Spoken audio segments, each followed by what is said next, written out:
할렐루야.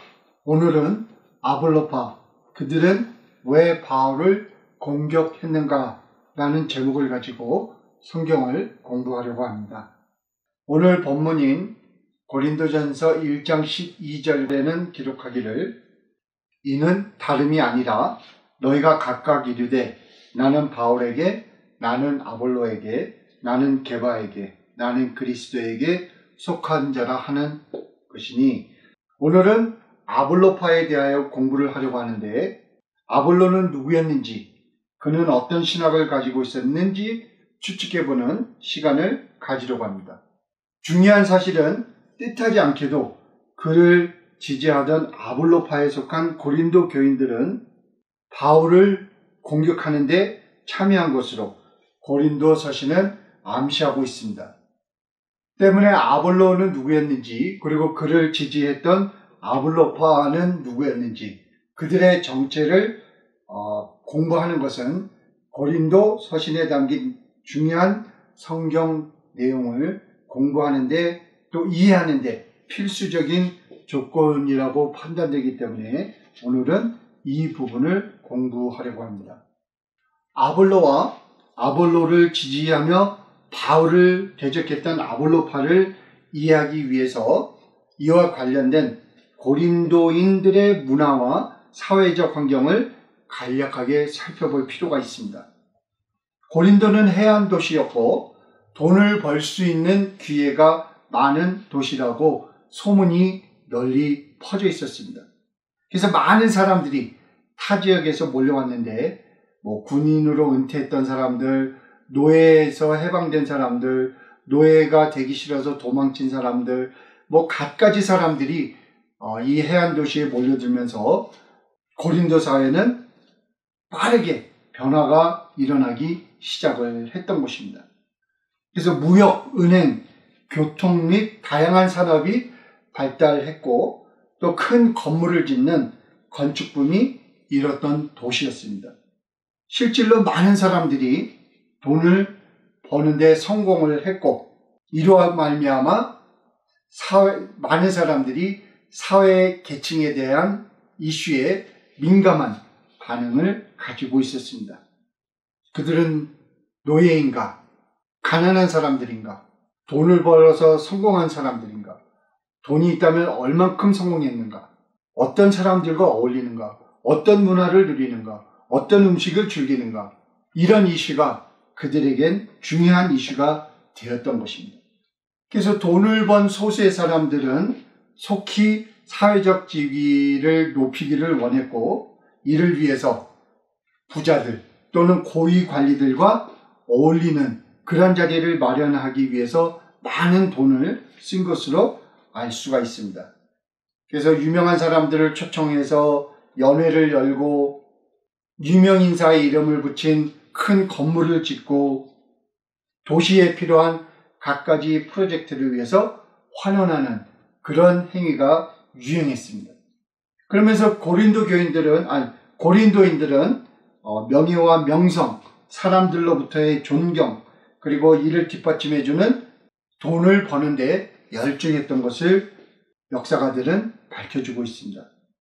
이런 배경을 두고 고린도 교회에는 갑자기 돈을 번 소수가 참여했던 것을 우리가 짐작할 수 있습니다.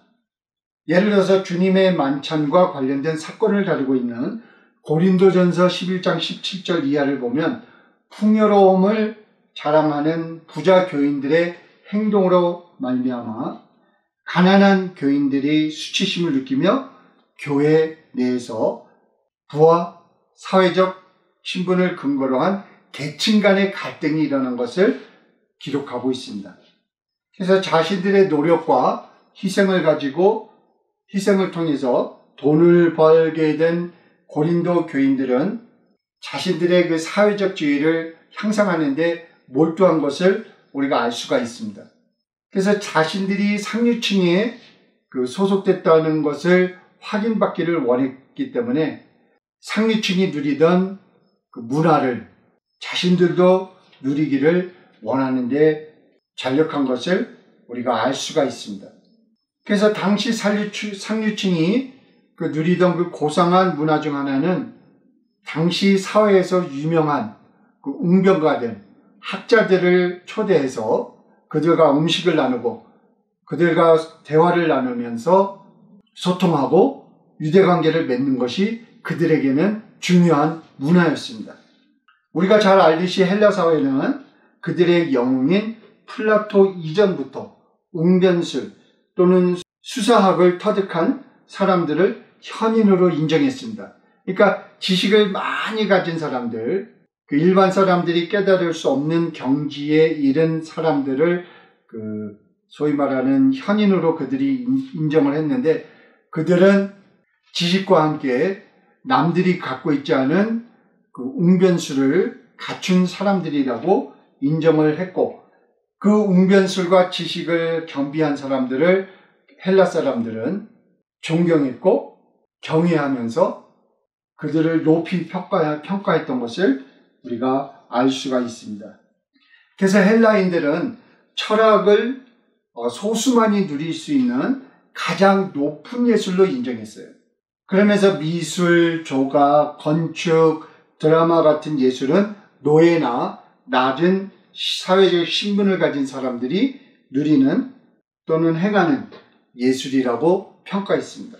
이런 배경을 두고 어떤 사람이 사람들로부터 참된 지식을 가진 사람이요, 거기에다 웅변술까지 갖춘 사람이라고 하는 것을 인정을 받게 되면은 그 헬라 사회는 그 사람을 현인으로 인정을 해주면서 그에게는 끝없는 존경과 명예를 주었고, 이를 근거로 그 유명세를 탄 사람들은 순식간에 많은 돈을 벌어들이는 그런 사례가 비일비재하게 일어났다고 역사가들은 말해주고 있습니다. 그래서 웅변가로 인정받는 것은 바로 돈방석에 앉는 지름길이었어요. 그래서 웅변술, 지식, 그리고 사회적 지위, 돈, 이 네 가지는 떼어놓을 수 없는 깊은 관계를 갖게 되는 그런 문화가 정착했던 것이에요. 그래서 로마 사회의 그 스토아 철학자였던 세네카는 그 네로 황제의 교사이기도 했지만, 그가 많은 지식을 가졌고 웅변술을 터득했다는 이유로 큰 부를 쌓았는데, 오늘말로 말하자면은 그는 백만장자였습니다. 그래서 많은 사람들이 웅변술을 터득하려고 노력을 했어요. 어떤 사람들은 지식을 추구하다가 웅변술을 터득한 사람들이 있었지만, 어떤 사람들은 지식은 뒤로하고 웅변술만 터득해서 사람들 앞에 나가서 말을 전하는 기교를 부리면서 유명세를 타고 사람들의 존경심을 받고 그러면서 돈을 버는 그런 일종의 바람직하지 않은 사람들이 헬라 사회에 널리 퍼져 있었던 것을 우리가 알 수가 있습니다. 그래서 성공을 목적으로, 지식은 없지만 성공을 목적으로 말을 잘하는, 말 기술을 내는 그런 웅변가들이 사회에 널리 퍼져 있었던 것이에요. 그래서 사람들은 말을 잘하는 사람을 놓고 저 사람이 말만 잘하는가, 아니면 학술도 갖춘 실질적인 현인인가, 아니면은 남을 눈속임을 하는 사기꾼인가, 이것을 분간하기 위해서 많은 논쟁이 일어났던 것을 우리가 문서들을 통해서 알 수가 있습니다. 그래서 세 그룹으로 나눌 수가 있는데, 어떤 사람들은 지식도 있고 웅변술도 있는 사람이 있었는가 하면, 어떤 사람들은 지식은 있는데 웅변술은 그다지 뛰어나지 않은 사람들이 있었습니다. 그러나 로마 사회, 헬라 사회가 가장 싫어했던 사람들은 지식은 없는데 웅변술이 뛰어난 사람들, 그런 사기꾼, 소위 그 사기꾼이라고 하는 그런 사람들을 로마 사회와 헬라 사회는 그런 사람들을 실질적인 현인들과 구분하기 위해서 많은 논쟁을 나눈 것을 우리가 알 수가 있습니다. 또 다른 이슈가 대두됐는데, 정말 지식을 많이 쌓은 그 철학자, 그 현인은 그 자기가 가지고 있는 지식을 남들에게 전수하면서 그 대가로 돈을 받는 것이 정당한가 정당하지 않은가, 이 이슈를 놓고 플라토 이전부터 헬라 사회는 그 열띤 논쟁을 벌였던 것을 우리가 알 수가 있습니다. 그래서 플라토에 의하면 프로타고라스라고 하는 그 학자가 처음으로, 학자도 소위 오늘말로 말하면 강사비를 받는 것은 당연하다를 이렇게 선언을 하고 공개적으로 자기가 가지고 있는 지식을 사람들에게 전수하는 대가로 돈을 받는 그런 철학자였다고 플라토가 지적을 했는데, 플라토가 인정을 했어요. 그는 다시 말해서 프로타고라스는 돈은 받았지만 정말 지식은 많은 사람이었다. 그 부분에 대해서는 의심의 여지가 없다. 이렇게 인정을 한 사람들이었습니다. 그럼에도 불구하고 많은 철학자들, 많은 현인들은 자신들이 가지고 있는 지식을 사람들에게 전하는 대가로 돈을 받는 것은 철학자가 해서는 안 될 행위라고 선언한 사람들도 많이 있었습니다. 특히 시닉이라고 하는 견유학파에 속한 철학자들이 자기들이 가지고 있는 지식을 전수하는 대가로 돈을 받는 것에 반대했던 파였어요. 그래서 헬라 사회에 널리 퍼져 있던 그 견유학파에 속한 사람들은 그 부나 권력, 명예, 사회적 직위 이런 것들을 다 거부했던 사람들이에요. 소위 금욕주의를 추구했던 사람들이죠. 그 견유학파를 대표하는 사람 중에 디오게네스라고 하는 그 사람이 있었는데 주전 한 4세기경에 활동하던 사람이었어요. 이 사람에 대해서 좀 간략하게 재미있는 스토리를 전해드리고 오늘 본론으로 넘어가려고 합니다. 이 디오게네스는 당시 많은 사람들로부터 존경을 받거나 야유를 받던 사람인데, 그는 건물이 아닌 항아리 속에서 살았어요. 그리고 밝은 대낮에 사람을 찾는다며 제등을 들고 다니기도 했습니다.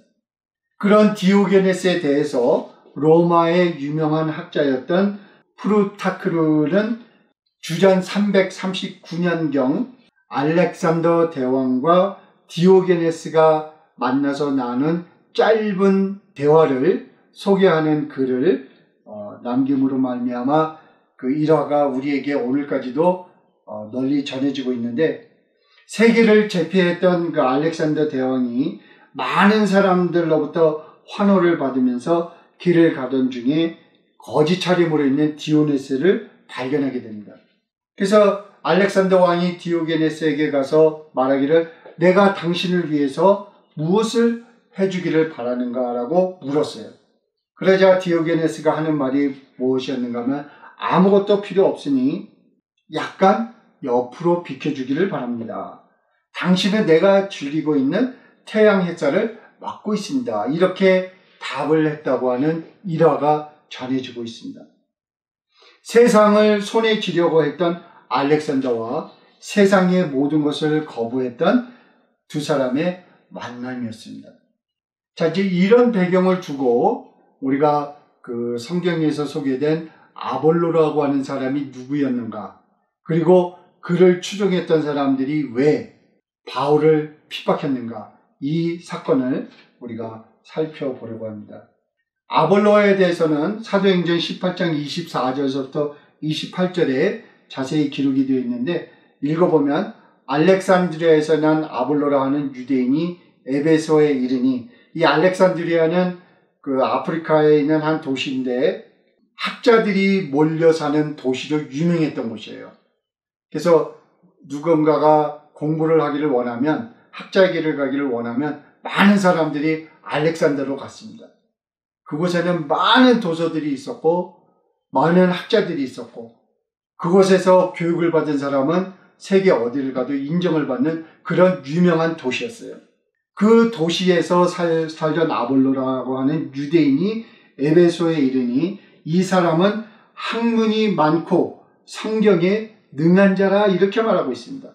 중요한 문구예요. 학문이 많고 성경에 능한 자라. 그러니까 세상적인 지식도 많고 성경도 많이 배운 사람이라고 사도행전은 그를 소개하고 있습니다. 25절, 그가 일찍 주의 도를 배워 열심으로 예수에 관한 것을 자세히 말하며 가르치나 요한의 세례만 알 따름이라. 그가 회당에서 담대히 말하기를 시작하거늘 브리스길라와 아굴라가 듣고 데려다가 하나님의 도를 더 자세히 풀어 이르더라. 그러니까 구약에 대해서 상당히 많이 알았던 거예요. 그런데 예수님이 전하신 복음에 대해서는 잘 모르고 있었어요. 예수님의 십자가 사건에 대해서는 잘 모르고 있었습니다.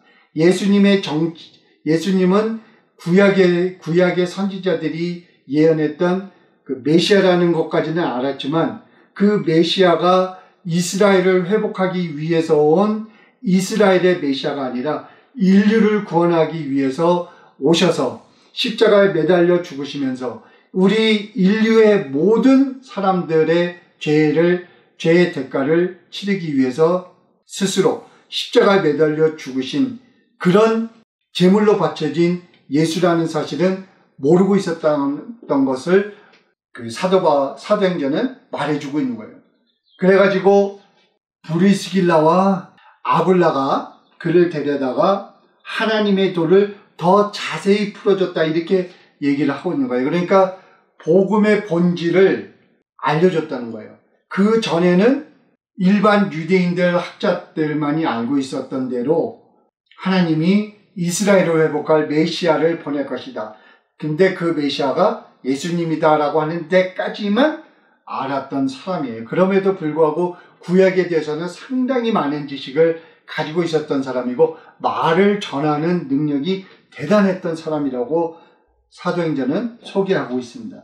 그래서 18장 24절에서 지금 우리 한글로는 잘 표현이 되지 않는데 오늘 우리가 공부하려고 하는 고린도서신을 이해하는데 도움이 되는 말이 뭐냐면은 그는 웅변술이 뛰어난 자였다 이렇게 말하고 있어요. 그러니까 학술만 성경에 대한 지식과 세상의 어떤 학술적인 지식만 알고 있는 사람이 아니라 지식을 전하는 그 웅변술도 뛰어난 사람이었다 이렇게 사도행전은 그에 대해서 말해주고 있어요.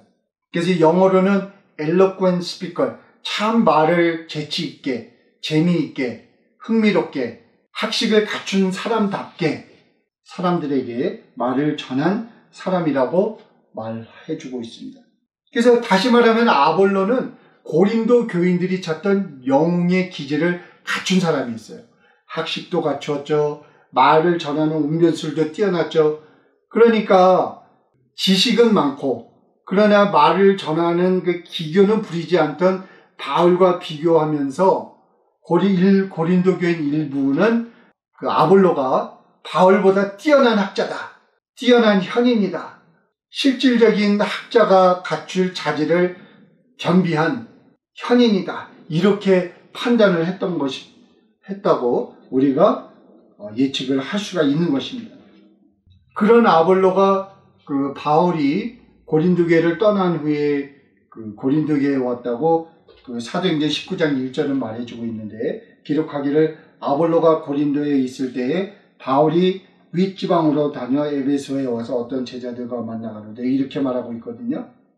그래서 그때 아볼로가 고린도교에 왔을 때는 바울이 없었던 때, 그러니까 그때는 바울과 아볼로가 서로 만남을 가질 수 없는 그런 시간적 차이가 있었습니다. 그래서 아볼로가 고린도교에 와가지고 성경을 가르쳤겠죠. 말씀을 선포했겠죠. 그런데 고린도 교인들이 오는 말로 말하면 뿅 가버린 거예요. 와, 우리가 찾던 현인. 지식만 있는 게 아니라 말을 전하는 그 기술도 갖춘 완벽한 교사다. 이렇게 아볼로를 여겼을 것이라고 우리가 생각을 할 수가 있습니다. 그래서 아볼로가 바울과 경쟁을 한 것은 절대로 아니에요. 아볼로는 그런 사람은 아니었어요. 그런 나쁜 의도를 가진 사람은 아니었어요. 그런데 그 아볼로를 본 교인들 중 일부가 자기들이 원하는 것을 채워주는 아볼로를 보면서 바울과 비교하면서 바울은 좀 모자라는 사람이다. 사도라고 하기에는 모자란 점이 너무 많다. 그 사람을 우리의 교사로 인정하기에는 우리 수준과는 맞지 않다. 이러면서 아볼로를 추앙하고 바울을 핍박하는, 바울을 공격하는 그런 세력이 교회 내에 일어나는 것으로 우리가 짐작을 할 수가 있어요. 그래서 바울은 고린도전서 3장 4절부터 8절 그리고 9절에서 아볼로와 나는 하나님의 일을 하는 동역자지 서로 경쟁하거나 서로 대립하거나 서로 다투는 관계의 사도들이 아니다라고 못을 박습니다.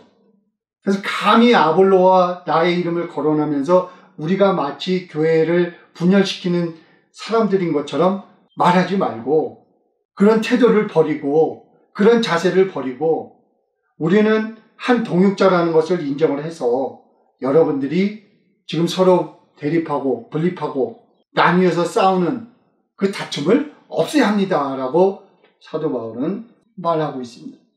그래서 바울은 뜻하지 않게 굉장히 난처한 상황에 몰리게 된 거예요.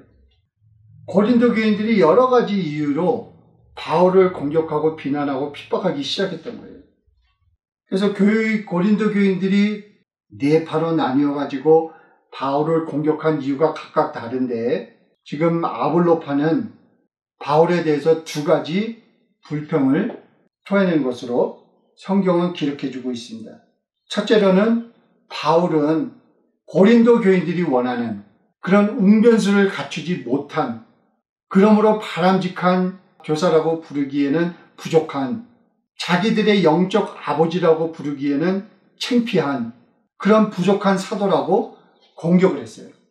그래서 고린도 후서 10장 10절을 보게 되면 저희의 말이 지금 고린도 교인들이 한 말이에요. 그 편지들은 중하고 힘이 있으나 그 몸으로 대할 때는 약하고 말이 시원치 않다 하니 이렇게 말하고 있습니다. 그러니까 지식은 있는데 말을 전하는 웅변술이 없는 완전치 못한 2급, 3급이나 4급에 속하는 학자일 뿐이다. 사도라고 부르기에는 너무 부족한 점이 많다. 이렇게 바울을 공격했던 거예요. 왜 말을 전할 때 좀 재미있게 재치있게 좀 기교를 부리면서 좀 흥미를 돋구면서 웃음을 자아내면서 왜 그런 기술을 겸비하지 못했습니까? 그런 당신은 참된 학자가 아닙니다. 그런 당신은 참된 사도가 될 수가 없습니다. 자, 이와 관련해서 고린도 교인들은 또 바울을 공격한 이유가 또 다른 이유가 있었는데 고린도서 11장 7절을 보게 되면 내가 너희를 높이려고 나를 낮추어 하나님의 복음을 값없이 너희에게 전함으로 죄를 지었느냐. 그러니까 고린도 교인들은 바울이 그 복음을 전하면서 강사비를 받지 않은 것에 대해서 불만을 가졌던 거예요. 나중에 이제 우리가 좀 고린도 교인들이 바울을 공격한 이슈를 집중적으로 다룰 때 좀 더 깊이 있게 다룰 건데 지금 여기서 바울은 아주 의미심장한 얘기를 말하고 있어요. 하나는 높이려고 낮추어 이런 얘기를 하고 있는데 지금 고린도 교인들은 자기들이 높은 사회적 계층에 입성했다라고 하는 생각에 빠져 있기 때문에 거기에 부과하는 그 고상한 문화를 누리기를 원했어요. 그러기 위해서 헬라 사회가 중요시 여기던 것은 유명한 사람들, 학식을 갖춘 사람들, 웅변가들을 초대해가지고 그들이 전하는 말을 듣고 그들에게 강사비를 후하게 주고 그들과 아주 그냥 풍만한 음식을 나누면서 좋은 시간을 갖는 그런 문화를 누리는 것이 이 사람들의 꿈이었고 이 사람들이 기대하는 것이었는데 바울은 지금 이들이 높아지려고 하는 그 계층에서 놀지 않고 자신을 낮추어서 자기가 복음을 전하면서도 거기에 대한 강사비를 받지 않으니까 교인들이 화가 난 거예요. 우리를 뭘로 보는 거야? 우리 돈 있는 사람들이야. 우리는 사회적 지위를 갖춘 사람인데 좀 격을 좀 맞춥시다. 와서 말을 전했으면 강사비를 받아가야죠. 그래서 고린도 교인들은 이런 불만을 표출했던 것으로 추측할 수 있는 것입니다. 그래서 여러분 오늘은 간략하게 아볼로와 그를 추종하던 일부 고린도 교인들에 대하여 살펴보았습니다. 아볼로를 추종하던 일부 교인들은 당시 유행하던 문화적 배경을 근거로 바울을 공격했던 것으로 우리가 예상할 수 있습니다. 고린도 교인들이 바울을 공격했던 이유와 이에 대한 바울의 공식적인 반응을 우리가 별도로 공부할 때 그 자세한 내용을 살펴볼 계획입니다. 감사합니다.